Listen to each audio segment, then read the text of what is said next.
Welcome back to GearWire.com. I'm Owen O'Malley, and we are here at the Adam booth with Omar Hakim at the 127th AES show in New York. Thanks for sitting down with us. Oh, it's my pleasure, man. Where's your studio now, and what's that setup like? Well, right now, for the last 5 years, the studio's been in the Yonkers, New York area, southern Westchester, and I found a loft space there with nice high ceilings. And in order to make it work, I did some shopping for the right kind of like sound booth for the space that I put in the middle of the floor. I ended up with an industrial acoustics booth. And what that does for me, it's like it gives me a controlled reference environment for mixing, and also since I'm drummer, for practicing. So it's basically like this one room deal that one side of it has my drum kit mic'd and ready to go.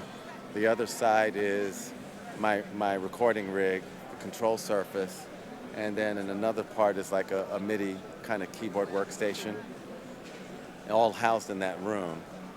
But the cool thing is it's sitting inside of a loft space that has a 20-foot ceiling, pretty big. So there's a couple of ways that I can capture ambience there. One, I can just simply open the door to that room and mic the outside.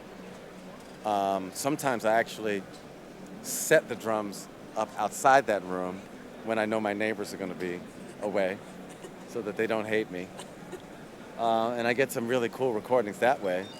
And other times, I'll close the booth door, get a really tight drum set sound, and then I will send to like my stereo system, which lives outside the booth, the audio from the drum set and actually recapture the ambience that way, so that I can actually mic the room in creative ways and Reamping drums. Like exactly, reambience, I guess, or whatever. But yeah, it's a nice way to do it, and actually have control over what elements I need more ambient information on.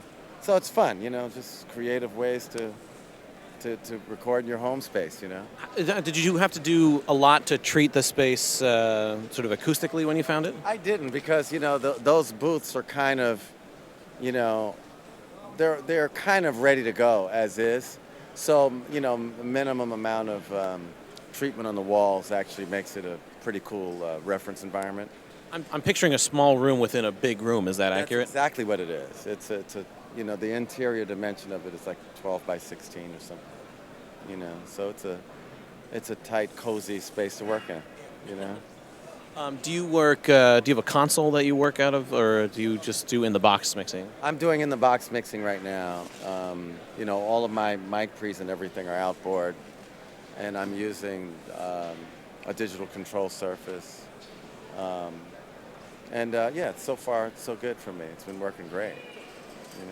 I guess so. We're at the Adam booth. Do you have a relationship with Adam monitors? Yeah, I've been digging Adam monitors. It's kind of been like my main mix-down speaker.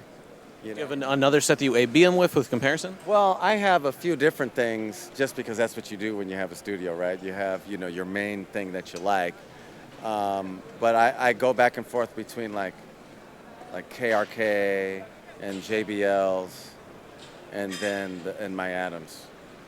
Which KRKs are you using? Gosh, which ones are those?